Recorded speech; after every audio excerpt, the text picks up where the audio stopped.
ลูกได้1 เดือนแล้วสามารถกินพิมพ์ได้บ่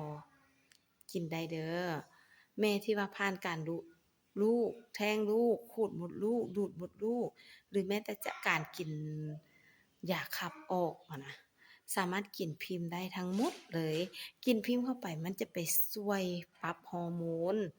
บำรุงเลือดบำรุงร่างกายฟื้นฟูภายในมดลูกเฮาเฮ็ดให้มดลูกเฮาน่ะแข็งแรงขึ้น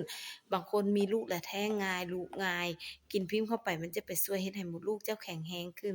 การฝังตัวอ่อนในรอบต่อไปมดลูกเจ้ามันก็สิบ่ลุกง่ายบ่แท้งง่ายบางคนน่ะมดแท้งลูกดุก็ย้อนว่ามดลูกต่ำมดลูกย่อนกินพิมพ์เข้าไปพิมพ์จะไปช่วยกระชับให้เฮ็ดมดลูกเฮาน่ะกระชับขึ้นมาแก้อาการมดลูกย่อน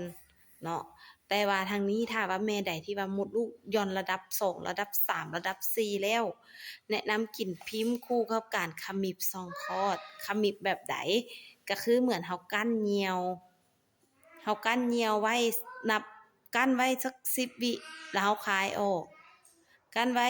อีก10วิเขม่าเข้าแล้วคายออกแบบนี้ทุกครั้งในการคายคือนับ1 2 3 4ให้ไปมื้อหนึ่งให้ได้100ครั้งหรือ200ครั้งเอาที่แม่สะดวกและแม่เฮ็ดไหว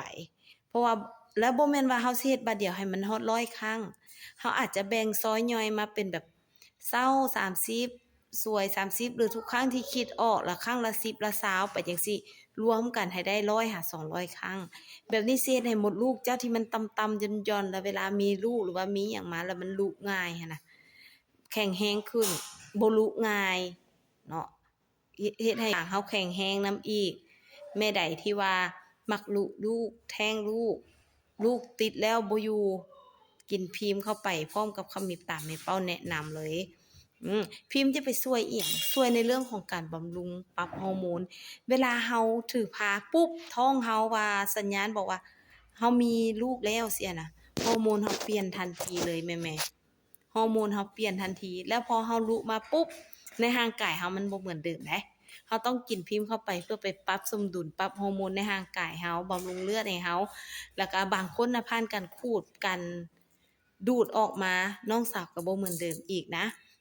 ก็กินพิมพ์เข้าไปช่วยบำรุงภายในเฮาในส่วนนี้บางคนกินยาขับเลือดมีแฮข้างมีเลือดยังออกอยู่กินพิมพ์เข้าไปพิมพ์จะไปช่วยบีบหัดมดลูกขับของเสียขับเลือดขับแฮที่มันตกค้างน่ะออกมาเนาะแม่ใดที่ว่ามีปัญหาด้านใดบ่ว่าจะดุจะแท้งหรือว่าจะเกิดลูกอยากบำรุงน้ำนมอิหยังทักมาปรึกษาแม่เป้าได้พร้อมให้คำแนะนำนะ